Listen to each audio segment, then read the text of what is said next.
കാന്തം കൊണ്ട് നാലുകെട്ട് അതിൽ ചന്ദനപ്പടിയുള്ള പൊന്നൂഞ്ഞാൽ.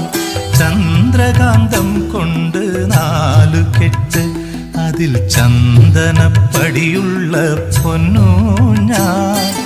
ഋതുക്കൾ നമുക്കായി പണിയും സ്വർഗത്തിൽ ആകാശഗംഗയും ആമ്പൽക്കുളം. ചന്ദ്രകാന്തം കൊണ്ട് നാലുകെട്ട് അതിൽ ചന്ദനപ്പടിയുള്ള പൊന്നു